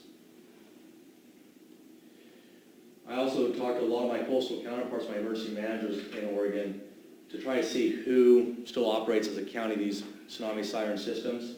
And without getting any information from Douglas or Lane counties, every county in Oregon reported the same thing. The counties do not operate tsunami sirens. There are municipalities that may, but the counties themselves do not fund or operate tsunami sirens. They're just antiquated technology that has a very limited reach, and there's much newer systems that have a better capability. When I say a limited reach, this is the new Omni Eclipse 8 siren head. This is very similar to what we have right now on some of the poles out there like at Harris Beach. The reach on this tsunami siren head, the effective range at 70 decibels, which is a little quieter than I'm talking right now, is 2,200 feet. So if I go north and south from that tsunami siren pole, I have 0.8 miles of tone that is audible. If all 17 tsunami sirens were lined up end to end on the coast, and they're not, in fact, one's sitting right here on top of this fire station, one's clear at Cape Frill at 400 feet elevation. But if all 17 sirens were lined up end to end on the coast here in Curry County, I'd have 13.5 miles of coverage on an 80-mile coastline. In fact, I've never had sirens in the Pistol River area on the beach. There's one at the fire station on the other side of the hill. But we have the wave bash, we have all sorts of events there, and you would think that that would be a logical place to have a siren. It's never existed. And you have to put several up just to cover that stretch of coastline. Where this discussion came from was this siren right here at Boy Scout Park at Flores Lake. Unfortunately, you're not going to be able to see the picture very well from where you're seated. Those at home can see it, I'm sure, clearly. That siren is deteriorated rapidly to the point where the entire head has to be replaced. That unit, just to replace that, is $22,000. That assumes that the electrical system is in good shape. That assumes that the radio frequency system is in good shape. That assumes that the computer and motherboard from 2001 is still in operational condition. That assumes that the heater system within that housing unit is still in good shape. To replace these wholesale, you're looking at $50,000 to $100,000 per system, all new. The one thing I did forget to mention in Port Orford is when I did speak with the technicians about that siren head, specifically the Boy Scout siren head, they also mentioned that the pole that it's sitting on likely would have to be replaced due to its age and the deterioration of that pole. So these systems are quite expensive just to replace them. So when we talked in Port Orford about this, we were speaking more towards the tsunami siren issue. The cost to repair them is excessive versus their capability and benefit, juxtaposed to the other systems we have in place. You know, I mentioned the Everbridge Reverse 911 system. The county pays $6,500 annually to be able to get those notifications out to you. And I'll actually walk that back a bit because half of that is paid through a grant. So we actually pay very little to be able to do that Reverse 911 compared to a $22,000 siren head at just one location. Oregon counties on the coast, as I mentioned, have discontinued their use. We have those multiple warning systems in place, and again, at a minimum, we have 4 hours of lead time from a distant tsunami event sourced in Alaska. If it is a local event, the ground shaking will be quite sufficient to give you warning that a tsunami is more likely than not coming. Again, 10-15 minutes from the start of shaking to evacuate. And in the early part of this month, the board, as I recommended, did vote to end the county use of tsunami sirens. There are municipalities, Port Orford still has the ability to use theirs as a tsunami siren if they choose. They can go into the fire department, turn the dial, and it will go off for the set amount of time. Gold Beach has that ability. So we can, in terms of municipalities, use them if they choose, but we're not going to fund these anymore as a county. They're just not worth it. Okay, thank you, sir. Jeremy, is your presentation online on your website, on the county page? Not on the county page. The Port Orford presentation is on my Facebook page. I need to get the time to put that on the website. Okay, so it's on the Facebook page. Yes, and there's also an interview that I did with KOBI that's also on my Facebook page with the same basic presentation. Thank you. Okay. Commissioner Boyce? Have a legislative report. Well, can we finish up? We're not done yet. Moving on to number 10, hire orders, transfer of an existing employee, community development assistant, Ms. Schmelz. Okay, this is for Barbara Fulton, we had discussed. She currently works in the surveyor's office as a regular employee, 3 days a week. And we were hiring her basically for this position where she's going to add 2 days, or I should say 2 days worth of work, helping Dave Fortman out, basically primarily helping Dave Fortman out. So she's going from irregular to full-time. On that note, can I also ask, are we still looking to increase staff for code enforcement? Yes, we are. Actually, I did a job description for that. It was sent off to LGPI, and that's going to come forward on our next agenda. That's what I'm looking. We don't need a motion. Yes, we will. Yeah, I think it's national. Okay, I'll make a motion that we approve this. Okay. I'll second that. Further discussion? Roll, please. Commissioner Boyce, Yes, I forgot to turn the page over, sorry. Commissioner Pash, Aye. Commissioner Gold. Aye. Okay, now you're up. Oh, I just looked for a legislative report. A certain gentleman just walked in. DBS is in the house. He thought this was a Brookings City Council meeting. He might leave. Thank you very much, Mr. Chair and Commissioners. I'm sorry I wasn't here sooner. I was with former Secretary Bradbury at the library giving a presentation on climate change and the former cap and trade bill that was unsuccessful in the legislature. David Brocksmith, State Representative, House District 1, thank you so much again for traveling around the county as you had promised to do so, to give the update. Commissioner Gold, we're in your backyard tonight. She gets home sooner. Right, she does. 6 miles away. That's what I was telling former Secretary Bradbury. He's a constituent that was abandoned, and so he's got a half hour longer than I. Just real quick, as you know, we were successful in getting the $1.7 million for the Sudden Oak death treatment in the county. Of course, we have the sod problem that's still progressing, especially the EU1 strain. The task force is still doing its work, and part of that $1.7 million does allocate the $50,000 to the Association of Oregon Counties to still facilitate that task force. We were also successful in getting the $2 million for the Curry General Hospital or Curry Health Network so that we can assist the Fifth Street Clinic here in Brookings to open up to a full-fledged emergency department so that we see no more deaths in the parking lot and can provide the services that are necessary for emergencies and get those folks the care that they need, especially in that golden hour. A couple of things to note, especially considering all the work that the Commission does on the forest issues and the Chetville bar fire.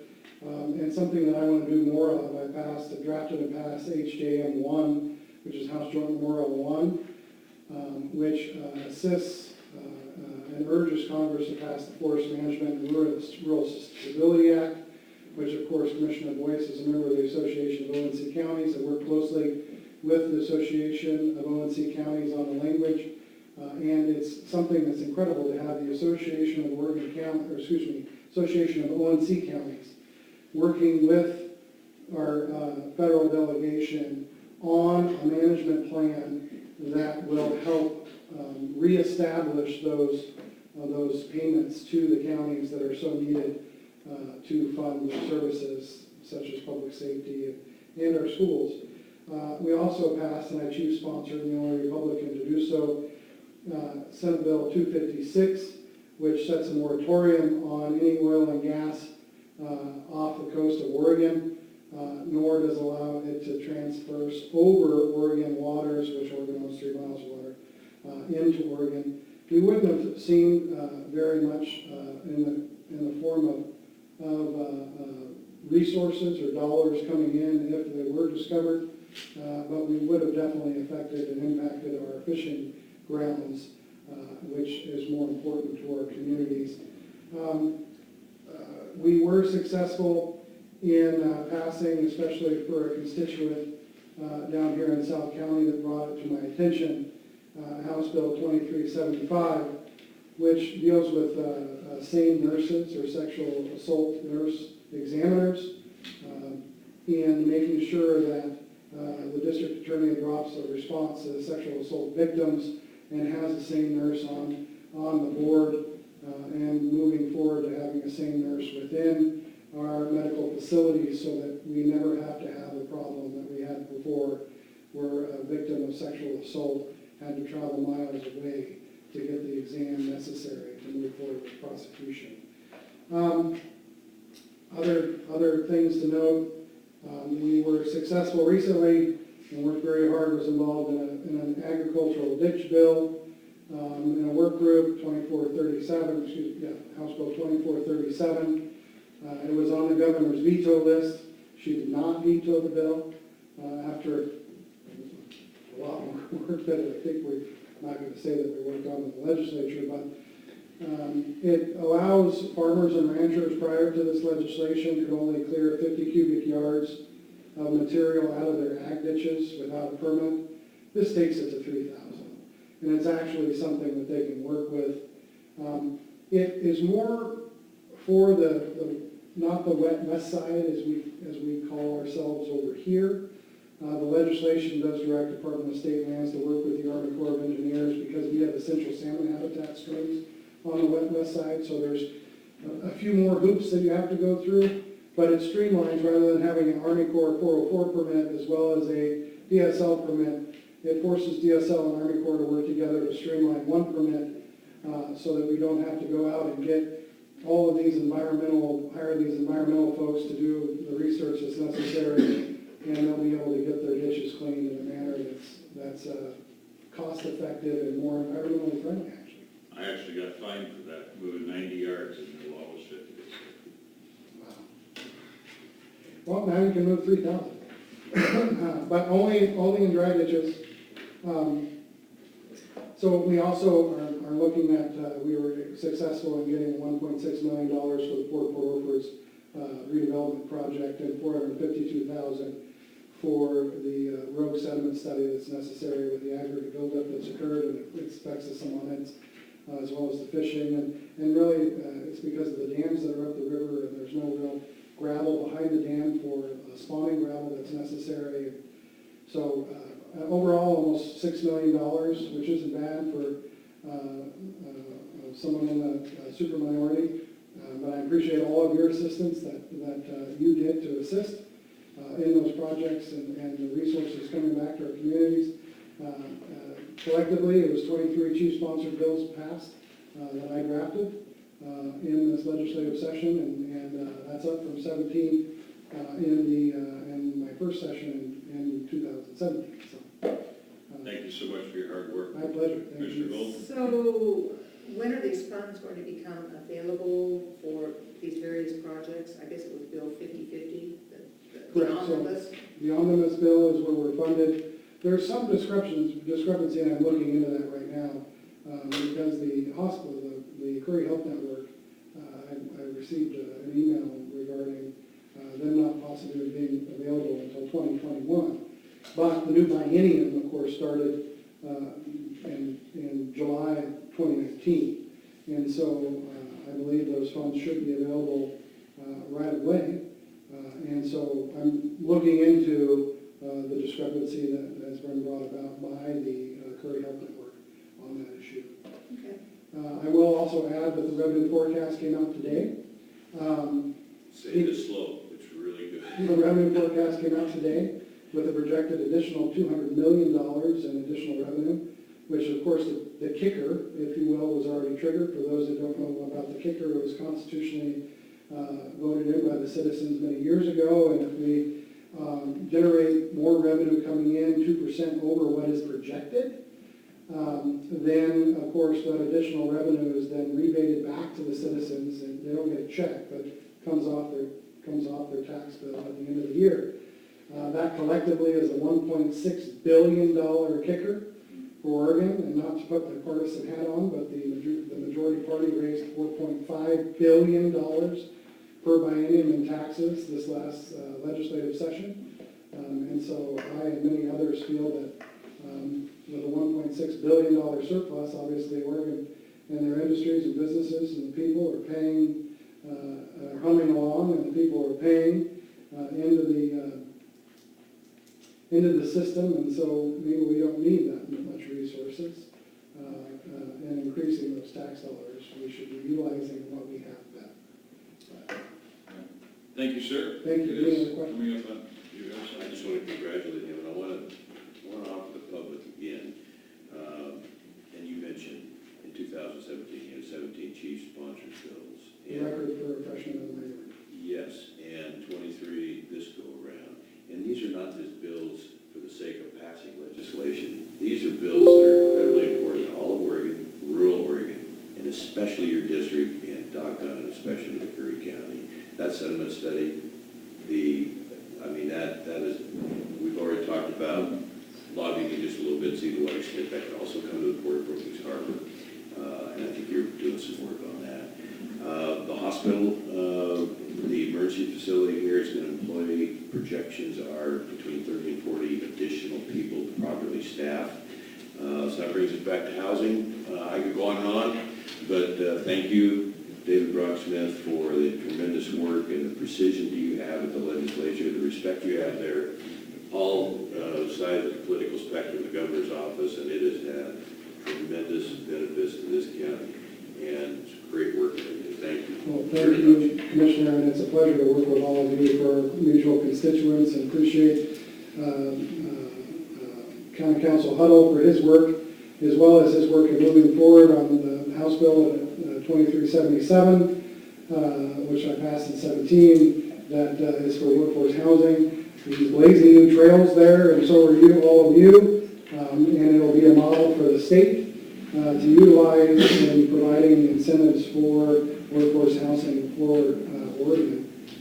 And so, again, thank you for your kind words, but you are all doing fantastic work for our mutual constituents, and it's a pleasure to work with you. Thank you. Again, I'd like to thank the City of Brookings for hosting us. And I think at this point, we are going to try and do one more meeting down here, provided the weather is going to be good. But we may take one meeting off during the dead of winter down here, just for safety reasons. But as long as the City of Brookings will have us, we would like to stay involved in the community here, and be able to have a Board of Commissioner meeting down here probably once a quarter. It would be great if you would continue to have us. I thank you all for tolerating us tonight, and everything that we do, and I appreciate your time. Weather's not a factor for me, I'll be here. This meeting is adjourned.